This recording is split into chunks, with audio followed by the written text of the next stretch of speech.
Are ceramic nanocoatings the future of wood finishing, or are we simply adding more confusion to an already complicated process?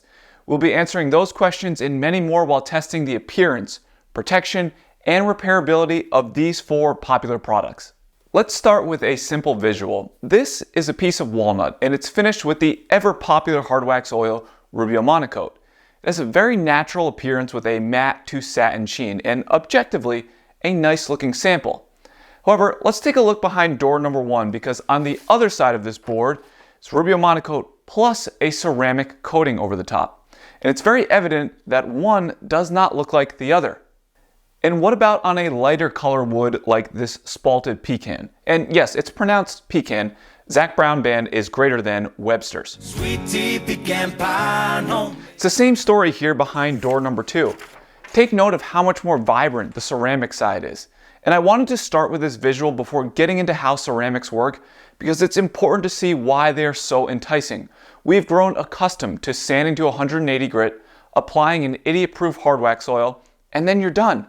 But maybe we've just been lowering our standards in favor of convenience. Stop! Disclaimer time. One of the finishes that will be discussed shortly is sold by a friend of mine, Cam from Blacktail Studio. We even have a course together totally unrelated to woodworking. However, he specifically told me, if it sucks, say it sucks, to which I replied, challenge accepted. I've done everything I can to remove all biases from the evaluation, and there's no affiliate link, and I'm not in the business of faking reviews, but that's up for you to determine after watching the video. Back to it. Let's take a step back to better understand what ceramics are and are not. These have been around in the automotive industry for quite some time, and in recent years, they've made their way into woodworking. Ceramic coatings are not a standalone finish. This is very important. It's a top coat that's applied to an already cured finish. That initial product could be anything from lacquer and poly to tongue or hard wax oils. So again, don't think of this like a traditional finish, more like a nano-sized suit of armor. They're made from a polymer resin blended with a secret sauce, and manufacturers claim this results in superior UV and moisture protection, a harder coating to protect against scratches, and as you've already seen, contrast and sheen in the wood, which is actually the perfect example to greatly simplify how these products work. If we took a high-powered microscope to the original side of these 2 sample boards with just the hard wax oil sanded to 180 grit, you would see a lot of peaks and valleys. And those peaks and valleys are the main reason for the flat or satin appearance. It's all about how light refracts off the surface. It hits at all these different angles and it bounces every which way. When you apply ceramic nano coatings, it fills in those valleys to level the surface. The more coats, the smoother it gets, the more light bounces off in a uniform direction, which gives the extra sheen. And this is where it gets interesting. When I pulled my Instagram followers to select their favorite hard wax oils, I tricked them by including a ceramic, and as expected, the majority opted for the outlier with the extra sheen. Because I am more convinced than ever, we have been lying to ourselves that we like the matte and satin look of the hard wax oils in order to justify the ease of application. On the flip side, we have our traditionalists who are currently shouting at this video saying, I've been getting a professional higher sheen finish by spraying lacquer for 40 years. Yes, my ordinary friends, you certainly have. But it takes practice, the right prep work, and most importantly, the right equipment. Using a nanocoat finish gives the inexperienced hobbyist all the tools needed to duplicate that same look, plus the extra benefits like UV protection. And if you don't think UV is a concern, check out this old sample board from my first finishing video. For 14 months, this had been sitting in total darkness, but 3 months ago, I took these out of the shed and I placed them on the counter by a window, and you can see what was exposed to the indirect sun. Now that happened to be a Rubio sample if you're wondering. Again, that was only 3 months with the blinds closed. UV damage is a very real thing.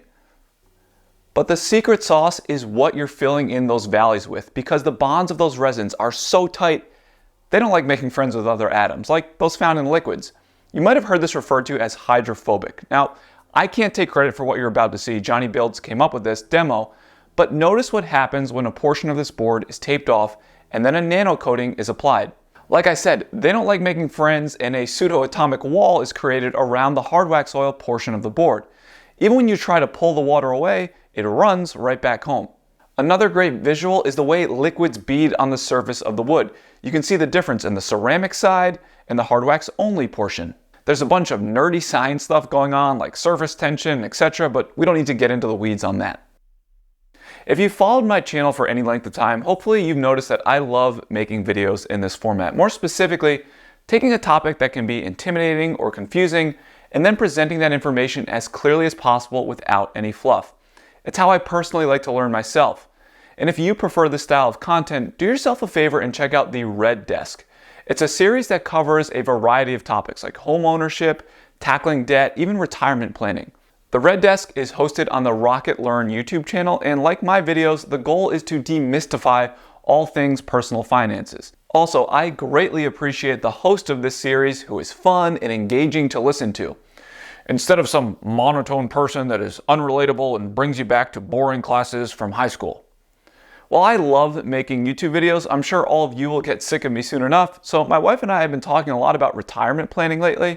So I checked out a recent episode from the Red Desk that gave an awesome overview of rough targets we should be aiming for with our retirement goals and helped get us going in the right direction. And we need all the help we can get. So head on over to the Rocket Learn YouTube channel to watch the full episode, and I'm certain you will find loads of useful information. And don't forget to hit the subscribe button to find out when new episodes are released. And thanks again to Rocket Mortgage for sponsoring this video. The claim to fame for these products is extra protection, and since water is quite mild, what about other harsh liquids like wine, coffee, and Gatorade?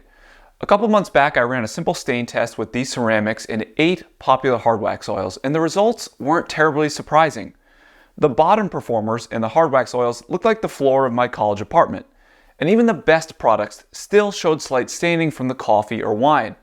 Now, on the other hand, all the ceramic nano coatings basically laughed at the test, and there are no results to share because it's as if the test never happened. So if you're looking for liquid protection, in this scenario, all 4 performed exactly as advertised. I also tested lacquer and polyurethane, and that showed no signs of staining either. We're going to talk more about that later. I want to reiterate what I've said a couple times. These nano coatings need to be applied over another finish once it is cured. It's a very key point there. And I find most of the ceramics are being advertised to apply over hard wax oils because while hard wax oils are idiot-proof to apply, they are not terribly durable compared to traditional film finishes. The nano finishes are applied using an applicator pad, and any ceramic applicator from Amazon seems to do the trick. What can be difficult and why I would not categorize these as idiot-proof are the variables that you need to be aware of. The biggest risk is too much ceramic ends up in one area and you're left with a streak. It's also referred to as a lap line. And I can tell you from experience, the culprit for that happening is temperature and humidity. The hotter it is, the faster the ceramics start to dry, the more likely it is you can't buff out those lap lines. And we're going to touch on if it's even possible to repair those boo-boos in a moment. I would encourage you to experiment on your own, but I've found I get the most consistent streak-free results by buffing off much sooner than the manufacturers recommend. Now also, as a general observation, it is ironic that one of the main selling points for hard wax oils is the ease of application, which is somewhat negated by the ceramics, which can then be messed up. Black Forest, N3, and Carbon Method are 2-part systems. First, you apply 2 layers of a hard or base coat, waiting 60 minutes in between. And then 24 hours later, you can come back and apply 2 to 3 layers of a softer top coat that will take the brunt of the abuse. Also, waiting 60 minutes in between each application. Yeah, this takes a long time. It is a commitment. Rustic Lumber's Hydro Coat is sold as a 1-coat solution. Apply the 1 coat without any buffing and you're good to go, which is enticing compared to the other 3 that are labor intensive. Now, this is a new product and it's only been out a couple months. The real question is, does this hold up long term like the other 3 with less coats? We can file that under to be determined. Let's circle back to, can these be repaired? I'm going to do my best Bill Nye here and set up a reasonably sciencey test to scratch these under the same conditions. Our new friend Scratchy the Elephant lived up to his namesake and did indeed leave scratches. Very consistent scratches, in fact, on all 4 samples. To attempt a repair, I'm using a gray abrasive pad, putting my sander on a lower speed and equally scuffing the surface of each board. Then it's time to reapply the ceramics using the same process you did initially, and we'll see what happens. Now, in theory, the nano finishes should fill in those marks, and if I'm being honest, I had very low expectations these could be repaired without sanding back down to bare wood. But per usual, I was wrong because the scratches have basically vanished, and that's with only one coat of each product. Not that there is much to improve on, but I would apply another 1 or 2 under normal circumstances. Plus, I ran out of applicator pads. The only item of note here is the scratch is barely visible on the HydroCoat, but you need to know where to be looking for it. I'm guessing this is because there's only one layer of ceramic to protect the wood and not multiple like the others. And this same process with the gray pad and recoating is exactly how I repaired lap lines on a table I built a couple months back. You could try and do just a spot repair, but I worry about the sheen blending in, so let's say the entire surface would need to be treated in these instances. As far as the safety side of ceramic coatings, the manufacturers do recommend gloves and a respirator for application. They're labeled as 0% VOC, however, when I was applying, I did bring out an air quality reader and it triggered the sensor. If you're interested in better understanding VOCs, I cover the topic in full detail on my hard wax oils video, because those products also triggered the sensor. Long story short, not all VOCs are harmful. Be safe and just wear a respirator in case. The good news is, once these are cured, ceramics are no different than any other film finish, like lacquer.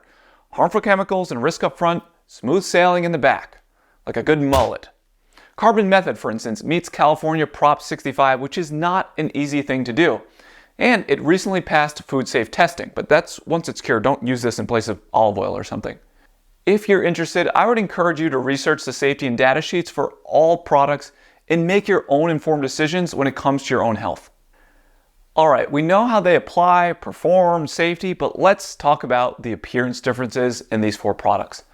On the darker colored walnut, which has Rubio monocoat as the base, the carbon method and N3 create the most contrast and have the highest sheen. Now, black forest appears to be a little less saturated than those two, and the HydroCoat is a more muted version of the black forest. And it definitely changes the appearance of the walnut, but it's not as dramatic as the others. Now, that doesn't mean that one product is better than the others. HydroCoat, for instance, does not advertise as increasing the sheen. This is more of a protection-only product. So if you prefer the satin appearance of a hard wax oil, but you want the added durability, you could opt for this over the others. On the lighter colored maple, which was first finished with Osmopolix, to be honest, comparisons here are a bit futile. Yes, there are slight differences in sheen, but it is barely noticeable. In general, I wouldn't buy any of these products expecting to turn a bland piece of maple like this into anything different. Simply more protection. At most, you're going to amber the wood more. As far as the feel goes, they're all like glass, but it's still very natural. It's not like a layer of plastic you get with film finishes.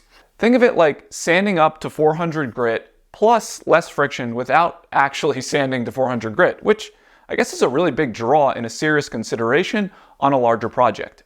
I hope at this point we've established that you can apply these ceramics over other finishes. So for your viewing pleasure, here's a look at what lacquer, General Finishes Armor Seal, shellac, Danish, and linseed oil look like with a swipe of nano right down the middle of walnut and sapele. Unless you are worried about UV damage, applying over a film finish like lacquer or poly doesn't make much sense to me because they're already really durable and there's not a noticeable difference with the ceramic added. However, on a natural oil like linseed, it starts to get interesting. It's very cheap compared to the hard wax oils, and they're also idiot proof, but now you get the enhanced sheen and protection. It's also the same idea with the often forgotten and very inexpensive Danish oil. And to me, this might be what everybody's been missing with the ceramics conversation if it becomes cost prohibitive to apply these over hard wax oils. While we are on the topic of price, I want to address the elephant in the room. Not you, Scratchy. These are expensive. Prepare to pay anywhere from $125 to $135 for these kits. I know, it is sticker shock. Now, each manufacturer has a stated total coverage per bottle. I've always found that's best case scenario, but from my experience, expect to be able to finish anywhere from 4 to 5 6-foot tabletops. So roughly an added $25 to $35 per build. And obviously that price goes down on smaller items. I don't have enough experience with the HydroCoat, but since it is a one-coat product, I would expect it to be cheaper and in the neighborhood of $10 to $20 per standard dining table. My expectation is if these products gain traction, there will be advances in technology, there'll be more competition, and hopefully the price will come down because I consider all of this to be a major barrier to entry as it stands today, and quite honestly, the main reason I still consider these to be a bit of a boutique type finish. So weighing all that out, is this just a YouTube fad, or are they viable products and maybe the future of wood finishing? Look, if you're in a big space and you have a dedicated spray room, a high quality 2K poly will deliver a top quality finish that is very durable. There's no disputing that. Or maybe you like to crank out commission builds as fast as you can. Waiting 1 to 2 weeks for initial cure times is not going to be a benefit. It's a major hindrance to these products. On the flip side, maybe you're a home hobbyist like me in a small garage, sharing space with your family and you can't spray or wipe on poly because dust is always being kicked around. Hard wax oils are the go-to, but they don't offer the protection for high traffic pieces like tabletops. In that instance, splurging on a ceramic nanocoat could make a lot of sense. Will I use these on every build going forward? Absolutely not. But 2 weeks ago, I sanded my own dining table back down to bare wood, reapplied Osmo, and will be putting a ceramic over the top once it cures because it's by a window, I have young kids that are allergic to napkins, and I prefer the extra sheen in contrast. Does that mean I think this is the future of wood finishing? The jury's still out for me, but I'm all for new innovations and not falling back onto the tired argument of, we've been doing it this way for 50 years. So which product will I be using, or what's the best?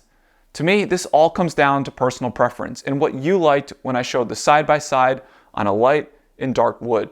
Because I've tried to find major differences in the overall performance between these four, and despite my best efforts, they all do exactly what the manufacturers promise. Pick whatever small business or YouTube channel you like best and show your support by testing one of these four out. As for me, I happen to like the look of the Carbon Method and the M3. But if you're looking to learn more about finishes, I would suggest checking out one of these videos. In the meantime, we'll see you on the next one.